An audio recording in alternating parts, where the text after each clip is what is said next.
Aujourd'hui, je vais vous raconter 3 tournages vidéo que j'ai vécu qui étaient un petit peu horribles. Toutes les personnes qui font de la vidéo vous le diront, que ce soit dans le cinéma, les clips musicaux, à la télé, les documentaires ou bien même sur YouTube, il y a toujours des imprévus. T'as beau avoir un script en béton pour ton court-métrage ou un plan parfait pour ton émission, il y aura toujours des complications qui vont arriver. Un acteur en retard ou malade, une météo horrible, un accessoire manquant, une panne technique. Encore continuer et vous en donner 1000 si vous voulez des exemples. Parce que sur un tournage vidéo, il y a toujours ce genre de petites choses. Des petits soucis et des petits pépins un petit peu chiants pour continuer à tourner. Salut, je suis tout seul dans le bush et j'ai eu une petite attaque de chiasse, on va le dire, on va pas se cacher. Donc là, je suis en train d'essayer de chier.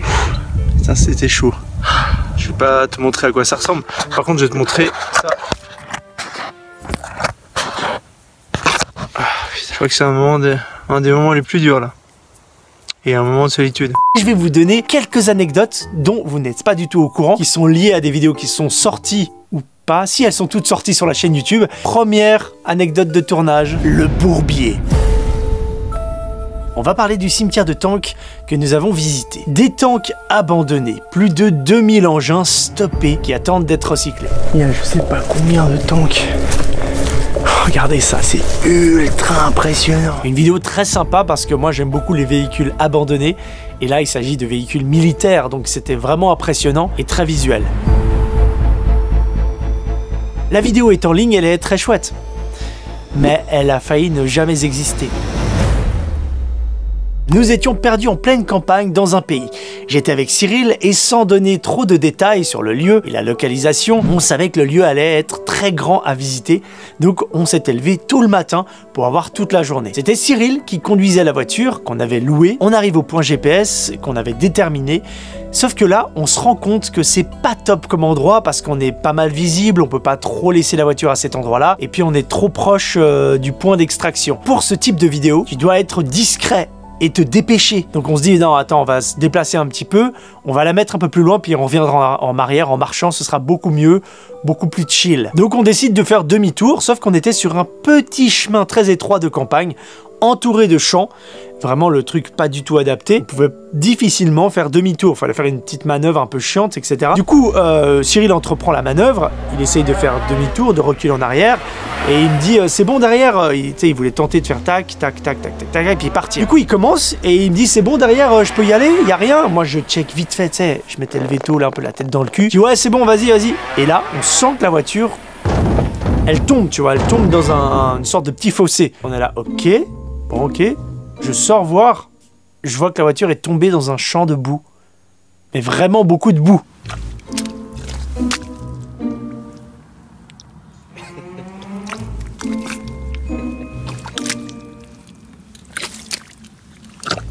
Heureusement, comme j'ai l'habitude de faire des tournages, j'avais totalement anticipé ce genre de problème en louant une voiture 4x4. Je me dis que si jamais je savais qu'on allait peut-être s'aventurer dans des chemins qui n'étaient pas des routes, du coup vas-y on prend un véhicule 4 roues motrices, quoi qu'il arrive, c'est toujours très bien d'avoir ce genre de véhicule. Donc c'est bon, on est tiré d'affaire. Enfin, c'est ce que je pensais. Parce qu'en réalité, on était bloqué. Je dis, bon, c'est pas grave, on va mettre le mode 4x4. Vas-y, check le mode 4x4. Donc là, je suis dans la voiture avec Cyril, on cherche. Souvent, c'est soit une petite manette, soit un bouton dans les voitures récentes. C'est la marque Jeep, donc vas-y, je vais activer le mode 4x4.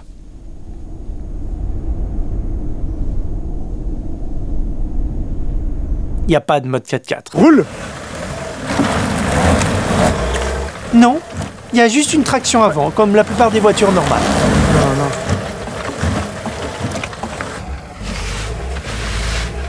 C'est le bordel. J'ai pas besoin d'en rajouter, les images parlent d'elles-mêmes. Évidemment, on va essayer toutes les techniques basiques qu'on connaît. Il y en a un qui la pousse pendant que l'autre essaye de conduire. On a mis des cailloux sous la roue, sous les roues arrière pour justement qu'elle croche peut-être, qu'elle reparte un peu. Des bouts de bois, des cailloux, on a enlevé la boue. Si je me souviens bien aussi, on a mis les tapis de sol qui étaient à l'intérieur, les tapis de pied de sol de la voiture pour avoir une sorte de crochet. On fait souvent ça à côté du sable où on est enseveli. On a tout essayé en fait, on essayait plein de techniques comme ça qu'on cumulait les unes les autres. Mais la voiture ne bougeait pas.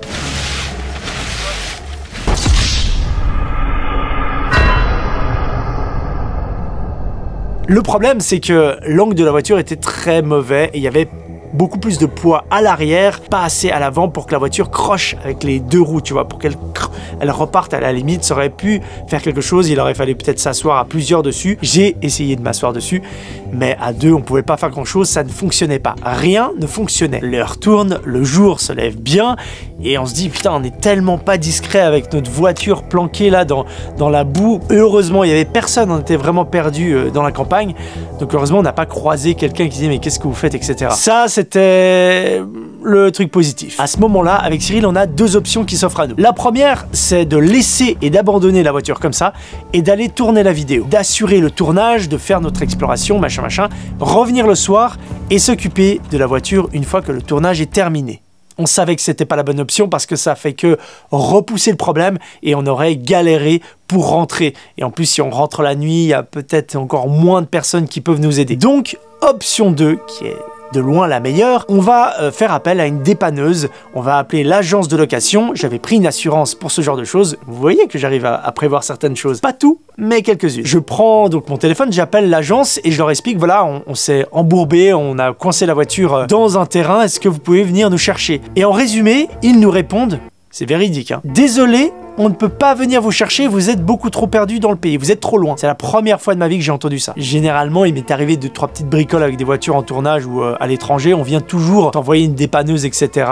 C'est vraiment la première fois que j'entends ça, quoi. Donc, la personne au téléphone, elle me dit, la meilleure chose à faire pour vous, c'est d'aller trouver de l'aide dans les environs. Là, avec Cyril, on a quand même halluciné en mode, what the fuck? Ils viennent même pas nous aider. Et on se dit, bon, on n'a pas le choix. Il va falloir marcher et trouver une maison, un habitant, quelqu'un dans la région pour nous sortir de ce bourbier. Et basiquement, c'est ce qu'on a fait. On a marché et on a trouvé quelqu'un, notre héros, pardon, c'était clairement notre héros, quelqu'un de super gentil, un paysan. On a réussi plus ou moins à communiquer. On lui a expliqué, on lui a montré les photos, etc. Il a compris et il a sorti son meilleur tracteur. Waouh! Il nous a ramené sur place et surtout il a pu sortir la voiture.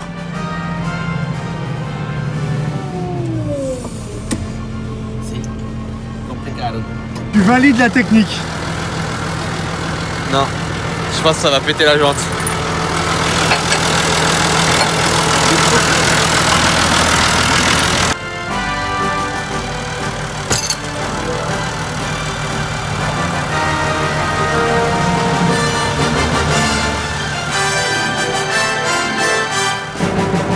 Et heureusement qu'on a trouvé cette personne parce que là, on se rend bien compte avec les images que nous, on n'aurait rien pu faire à la main. Il fallait vraiment un gros engin comme ça. Donc on est tombé sur quelqu'un d'assez incroyable, qu'on remercie, qui ne regardera sûrement jamais cette vidéo. Mais dans l'esprit et dans le cœur, merci beaucoup à cette personne. Vous vous en doutez, avec cette histoire, on a perdu beaucoup de temps. Mais nous, on s'en fichait. On a parqué la voiture plus loin, puis on a attaqué notre vidéo. Et voilà, la vidéo est en ligne comme vous la connaissez. Ça a été une très grosse journée. On a bien galéré pour vous fournir cette vidéo. Alors, n'hésitez pas, le petit pouce bleu et le commentaire. Il y a 2 ans, à part ça, je trouve trop cool quand même ce concept de vidéo, un petit peu coulisses. Derrière chaque vidéo, il y a une histoire, etc. Et je peux vous raconter ce genre d'anecdote que j'ai jamais dévoilé sur cette chaîne YouTube. Moi, ça me plaît beaucoup de faire ce concept. Alors, contexte pour cette nouvelle histoire. Il y a 2 ans, j'ai tourné une vidéo sur un animal très compliqué à filmer et à voir, le lynx qui se trouve dans le Jura suisse et français. Un félin magnifique que j'adore. Et c'est un projet que j'ai lancé avec Victor Hamann, biologiste, vidéaste, passionné. Mais quand j'ai attaqué ce projet, je savais pas du tout si j'allais le voir, hein. Le lynx, j'avais déjà essayé de le voir dans Animalis, mais on l'avait pas vu du tout. C'est un animal, enfin c'est pas si facile que ça, tu vois. En fait, moi je me suis dit j'allais faire une vidéo sur le lynx, et si on voit des traces, des crottes et 2-3 photos de lui sur les pièges photos, c'est déjà très bien. J'ai travaillé sur ce projet pendant plusieurs semaines, hein, je pense si tu mets ça en mois, c'est 3 mois en tout. Pas 3 mois d'affilée, mais j'ai travaillé dessus pendant 3 mois. C'est-à-dire qu'une semaine je partais, après je revenais une seule, tu vois. D'ailleurs on le voit, les saisons changent, on a la neige, ensuite un petit peu le printemps, etc. Et pendant cette période, eh ben des proies, j'en ai vu plusieurs. Parce que, bon, on peut le croiser, il y a plein de gens qui le croisent par hasard, etc. Mais si tu veux être sûr de le voir, si tu trouves une proie, tu as plus de chances de pouvoir le photographier et de le filmer. Le lynx, il revient plusieurs fois, plusieurs nuits, plusieurs jours dessus pour se nourrir. Donc, on a fait plusieurs affûts sur des proies avant de le voir. Je vous dis ça pour bien poser le contexte. On était souvent en contact avec Julien Régamet, qui est un photographe vidéaste qui travaille, lui, sur le loup. et il est tombé, parce qu'il est tout le temps sur le terrain, le mec habite dans le Jura. Il est tombé sur une proie et il a vu que c'était du lynx et il nous a averti, les gars, si jamais ça vous intéresse, il y a une proie de lynx qui est là. C'était vraiment la pire période d'hiver, janvier, il faisait super froid, on était aux alentours des moins 10, moins 15, mais je me rappelle que j'ai fait un screenshot de mon téléphone de la région pour me retenir des températures. Il faisait méga froid ce jour-là et en plus c'était moins 15 indiqué, mais il y avait le ressenti, à mon avis c'était beaucoup plus parce qu'il y avait du vent, etc. C'était ultra désagréable. On arrive sur place et là on trouve la proie, magnifique proie, un beau chevreuil, enfin dans le sens magnifique, c'est qu'il reste encore pas mal de viande, ça veut dire, ça indique que l'animal, le lynx, va certainement revenir manger, c'est pas fini quoi, il reste pas que les os, il y a encore pas mal de choses à bouffer, la cuisse et machin et tout. Donc on est assez content et on se dit ouais super cool, une belle proie, mais problème c'est que la proie se trouve au milieu d'un champ, il y avait rien, il y a juste un grand arbre énorme, mais rien autour. Ça veut dire que nous, pour se cacher, on n'avait rien, on savait pas où se mettre en fait. Et on peut pas rester comme ça, d'une part pour la météo, le froid, et puis pour l'animal. Hein. S'il y a deux mecs azimutés qui sont là, qui attendent, même s'il a pas trop peur de l'homme, il a pas forcément, il va pas venir quoi. Il se dit c'est trop chelou, tu vois. En plus on est en janvier, donc la lumière elle tombe hyper vite. Donc autant vous dire que pour avoir des belles images en mode jour et tout, c'était très compliqué. On était plutôt en night shot et caméra infrarouge quoi. Donc nous, ce qu'on décide de faire, c'est de positionner une voiture, de rester dans notre voiture en fait, très loin. Comme ça, une voiture, l'animal, il a un peu l'habitude, puis il voit pas forcément de silhouettes, etc. Ça casse la forme humaine. Là, on est dans notre voiture, en face de la proie, tu vois. On est très loin de la proie. Tu crois qu'on va mettre le chauffage et tout? T'es fou, mec. Évidemment, tout est ouvert, les fenêtres sont ouvertes, il fait très très froid. Et en gros, ce que je vais vous raconter, c'est ça, c'est qu'on est resté là-dedans plus de 12 heures. On est arrivé à 17 h le soir, un peu avant que la nuit tombe, pour être installé avant que le lynx revienne, tu vois, faut venir avant lui pour pas le déranger et pour pas le faire fuir. Donc on s'est posé à 17 h et on est parti à 8 h du matin. Ça en fait des heures d'affût, hein, ça en fait des heures d'attente. Et c'était l'enfer. Il faisait tellement froid. Et il faut bien comprendre qu'on ne pouvait pas bouger. C'est-à-dire qu'il y a des vols long courriers qui font 10, 12 heures, etc. Mais quand t'es dans ton avion, bah, tu peux regarder un film, manger, te lever, discuter, dormir un peu. Là, mec, t'es obligé de pas faire trop de bruit, de rester immobile, de subir le froid. Et surtout, dans un avion, il fait assez bon. Ou alors, t'as ta petite couverture. Là, mec, il faisait tellement froid. De toute façon, vous le voyez sur les images, on était full équipés. Et même avec ça, des trucs d'hiver et tout, Grand Nord, je crevais de froid. Parce que les premières heures, ça va, mais avec la fatigue, bah, tu t'affaiblis, tu t'as froid, puis ça te prend les os. C'était trop chiant, cet affût. C'était horrible, voilà. Là, ce que vous êtes en train de voir, c'est Victor qui est en train de dormir, et moi, j'attends, je surveille si le lynx revient, parce qu'il peut revenir à 19 h, 20 h ou à 1 h du matin. Lui, il s'en fout, il prend le temps. Il vient quand il veut. Ça dépend de ce qu'il fait. Donc, on devait être là pour capter les images s'il arrive sur la proie. Ce qu'on faisait, c'est qu'on faisait un peu comme des quarts. On prenait 2 h 1, 2 h 2, on s'échangeait le tour de garde pour pouvoir dormir un peu. Je peux te dire qu'à ce moment-là, il se passe des trucs dans ta tête. Hein. T'as le temps de réfléchir à pas mal de trucs parce que j'étais vraiment sur mon siège comme ça à l'arrière. Et il y a eu du mouvement. Il y a eu un chat, peut-être un chat sauvage et un renard. C'est tout. Il n'y a pas eu de lynx. Bon, rester des heures en affût pour attendre que l'animal sauvage que vous voulez filmer arrive, c'est un grand classique. Rien qu'en Roumanie, on a été avec Neil Villard, on avait fait les ours dans les villes. Un soir, je m'entête, tu sais, je me dis, vas-y, je veux avoir un shot incroyable de l'ours qui arrive un petit peu en silhouette vers un container. Là, il va arriver et tout, je m'étais mis un peu loin et j'ai attendu, mais je sais pas combien d'heures avant que l'ours arrive. J'avais fait un petit système où je pouvais juste lancer mon reg depuis le téléphone, etc. Et le plan était magnifique. Cette fois-ci, il faisait pas du tout froid, donc ça a rien à voir avec l'anecdote de la voiture et du froid glacial. J'ai pas eu d'ours, mais par contre, j'ai eu un thé froid. Allez, grand idée, tu veux de la boisson?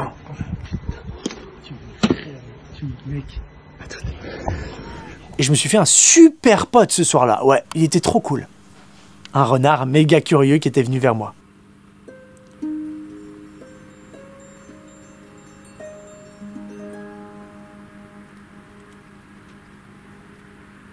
Le gang kazakh pas content. En 2018, j'ai été explorer la base spatiale abandonnée de Baïkonour, la base dans laquelle il y a 2 navettes et dans un autre hangar, un énorme lanceur. Je l'ai plus ou moins déjà raconté cette histoire, mais un petit peu vite fait à l'arrache. Ici, on va prendre le temps de mieux le faire. On arrive au Kazakhstan, dans un bled proche de la base spatiale, et il se trouve que d'entrée de jeu, on perd nos valises. On arrive à l'aéroport et nos bagages en soute ne sont pas là. Faut savoir qu'on avait mis tout notre matériel pour l'aventure, c'est-à-dire les pantalons, les sacs de couchage, la nourriture et 2-3 matériels vidéo. Pourquoi on avait fait ça? Eh bien tout simplement parce qu'on voulait pas voyager avec des habits de terrain en mode ok, les mecs sont pas là pour du tourisme, ils sont vraiment là pour aller faire Baïkonour quoi. Donc on voulait être un petit peu discret en civil, hein, on était habillés normalement et toutes nos affaires étaient dans les sacs que nous avons perdus. On fait les procédures à l'aéroport pour récupérer nos bagages et signaler qu'il y a un manque ou on sait pas où ils sont. Et puis on va à notre hôtel. À notre hôtel, on avait rendez-vous avec notre chauffeur. Le plan de base était que on arrive, se donne rendez-vous avec le chauffeur, on monte dans la voiture, on part directement avec lui et dans le désert, il nous drop quelque part. C'est-à-dire qu'il nous lâche dans le désert à un point GPS et il se barre. Et nous, on marche. Sauf que comme on n'a pas nos affaires, on dit au chauffeur, écoute, on va pas pouvoir partir ce soir parce qu'on n'a pas nos affaires. On est obligé de partir demain. Le chauffeur, il est pas content. Et il le fait un peu comprendre. Mais il part, on comprend pas trop. Puis 20 minutes après, il revient avec son frère. Tu vois le personnage, la montagne dans Game of Thrones, c'était son frère. Et à partir de là, ça commence à partir en couille. Eux, ils parlent en russe, hein, et nous, on essaye de capter, tu vois, on essaye de comprendre ce qui se passe. On est avec nos téléphones, Google Traduction, et en direct, on essaie de capter, tu vois. On essaie de communiquer comme ça. Alors, je te dis même pas le bordel. Mais eux, ils sont un petit peu impatients et ça crie beaucoup. Ça commence à s'exciter. Sauf que nous, on ne sait pas ce qui se passe vraiment. Cyril, il appelle un pote à lui, Dimitri, qui habite en Belgique. Et heureusement, Dimitri, il parle russe. C'est beaucoup plus simple. Il lui passe le téléphone. Et là, on commence à avoir des informations cruciales. On commence à comprendre ce qui se passe. Dimitri, en gros, il nous dit, parce qu'il était sur haut-parleur, tu vois, il parlait en russe avec lui. Après, il nous traduisait. Les gars, votre chauffeur, je crois qu'il est ivre. Ça n'a aucun sens ce qu'il dit. Du coup, David, Cyril et moi, on se dit, ok, ciao, ce chauffeur, c'est mort. On part pas avec lui. Déjà, il est ivre. Il est hyper agressif. Il y a un truc qui joue pas, quoi. Donc, on dit à ce chauffeur, vous pouvez partir, c'est mort. Entre-temps, Dimitri, qui lui est en Europe, je vous rappelle, arrive à nous dégoter un autre chauffeur qui trouve sur une plateforme kazakh, genre le Bon Coin. Je vous passe les détails. Il nous trouve un autre chauffeur qui arrive dans 1 heure, qui peut passer nous prendre, tu vois. Sauf qu'évidemment, nous, on est encore avec le premier chauffeur qui est ivre. Et en fait, il est pas du tout d'accord. Ça commence vraiment à se chauffer. On est là dans le hall d'entrée. La tenancière, elle capte pas ce qui se passe. Elle regarde ces occidentaux et tout, ça part en couille, ça parle fort et tout. Elle se dit, mais c'est quoi cette scène? Tu vois, on est vraiment dans un petit village perdu, il n'y a pas ce genre de choses d'habitude. Et ça vraiment, ça s'énerve et tout. Nous, on est en face de ces deux mecs, de ces deux Golgoth, tu vois, deux Goliaths. Donc eux, ils sont pas d'accord et ils veulent leur argent. Parce qu'en fait, ils disent, non, on s'est déplacé, on a réservé, puis l'essence, puis ça, machin. Et ça part, tu vois, ça monte, ça monte. Du coup, on est face à cette situation assez tendue. Hein. Là, je vous le raconte comme ça, mais c'était vraiment tendu. Déjà, je vous l'ai dit, hein, faut pas attirer l'attention quand vous faites des explorations un petit peu comme ça. Faut rester discret. Là, il y a beaucoup trop de trucs sur nous. C'est pas bon. C'est pas bon du tout. David et moi, on est plutôt en mode chill et en mode, on va essayer de trouver un terrain d'entente. On va calmer cette situation. De l'autre côté, on a Cyril qui lui est là en mode non, non, non, mais jamais de la vie. Puis il est plus en mode, il montre qu'il a pas peur et puis il est un peu, ouais, vas-y, c'est bon quoi. Cassez-vous, vous êtes pas à l'heure, vous êtes bourré, machin, ça va pas, tu vois. Il rentre dedans quoi. Et à ce moment-là, je dis à Cyril, écoute, on leur file un petit billet. Moi, je voulais donner l'équivalent de 20 €. Ça paye un petit peu le déplacement, on va dire. Et ils nous laissent tranquille. Mais Cyril, il dit, mais non, jamais. Si tu fais ça, ça leur montre qu'on a de l'argent. Et ils vont forcément revenir. Et il avait pas tort, hein. C'est clairement vrai. Sauf que il faut se dépatouiller de ces mecs. On n'arrivera pas à s'en sortir. Ils étaient sur nous. Donc là, je me dis, ok. Moi, je vais vite dans ma chambre. On avait posé nos affaires. Hop. Je prends un billet. J'arrive vers le mec. Je prends sa main et je lui mets dans la main comme ça. Je lui montre et je lui dis, voilà, maintenant, ciao. C'est bon. On a payé une petite partie. Cassez-vous. Et qu'est-ce qui se passe? Il se casse. Là, on commence à souffler. Sauf que c'est maintenant qu'il faut agir. Je regarde tout le monde comme ça et je dis, ok les gars, on prend nos affaires, on plie tout, on range tout et on se barre de cet hôtel. Et c'est ce qu'on a fait. En moins de 5 minutes, il y a tout le monde qui s'excite. On prend des affaires, on range un peu les affaires qu'on avait un peu dépliées, on prend tous nos sacs, machin, on se barre de l'hôtel et on va se planquer pas très loin devant, dans des sortes d'arbustes, buissons, et on reste ici planqué. Qu'est-ce qui se passe là? Mec, on est en train de se cacher de notre propre chauffeur parce qu'il est complètement bourré. Pour guetter l'arrivée de notre nouveau chauffeur. Parce que oui, on avait besoin quand même d'un chauffeur. C'était la personne qui devait nous amener dans le désert, nous dropper à un point pour qu'on puisse marcher. Mais on savait, et Cyril avait raison, qu'en donnant cet argent, etc., ils allaient peut-être revenir, on savait pas trop. On attend. Et puis d'un coup, on voit arriver une voiture qui s'arrête devant l'hôtel. Il y a personne, hein, je vous ai dit, c'est un petit bled. Là, on va vers lui et rapidement, on comprend que c'est lui, c'est notre chauffeur, c'est notre sauveur, le nouveau chauffeur gentil. Donc là, trop content, on drop nos sacs dans la voiture, on monte, on ferme et au même moment, c'était tellement synchro, là, il y a 5-6 mecs qui débarquent il y a une voiture qui bloque la voiture du nouveau chauffeur gentil, des mecs qui sortent et qui entourent la voiture. Et c'était le retour de l'ancien chauffeur. Et là, c'est le bordel. Ils veulent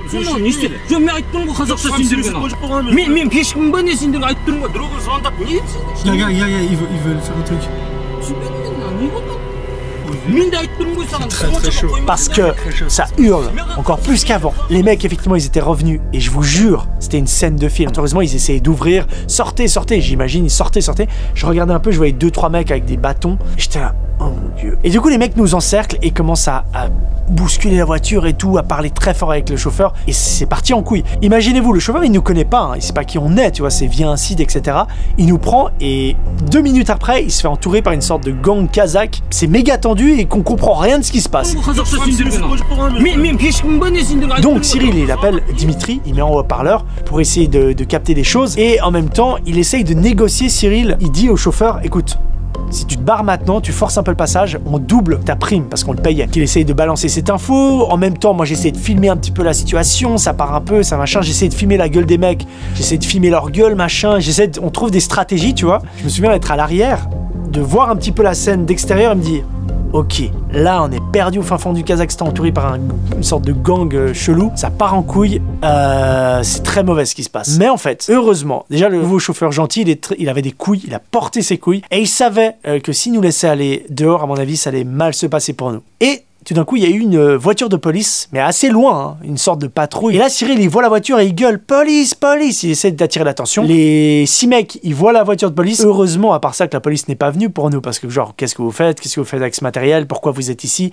Ils auraient peut-être avorté la vidéo de Baïkonour d'exploration avant même qu'on l'atteigne, tu vois. Ils auraient capté ce qu'on était en train de faire dans le périmètre. Ils voient la voiture simplement de police. Cyril gueule. Du coup, ils ont un petit peu reculé. Et là, le chauffeur a pu partir.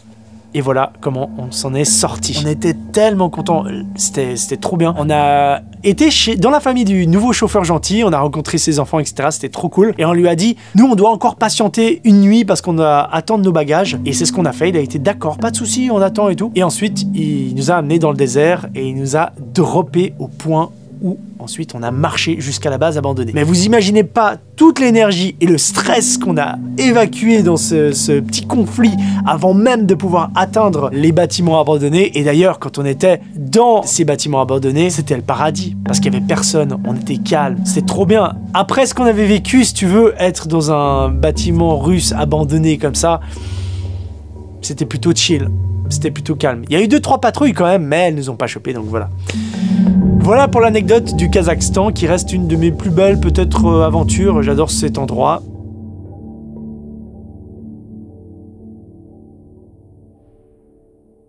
Derrière chaque vidéo se cachent des anecdotes du style et je trouve trop cool ce genre de concept dans lequel je vous explique un petit peu ce qui s'est passé autour de la vidéo. Et on peut pas forcément le mettre dans le contenu qui est publié parce que ça mérite, on a besoin d'explications, ou alors c'est trop long, ou alors c'est mal filmé, ou alors ça joue pas trop avec le scénario, on s'en fout. Merci d'avoir écouté, si ça vous a plu, n'hésitez pas à liker, commenter, vous connaissez. Et moi je vous dis à bientôt dans une prochaine vidéo. Ciao!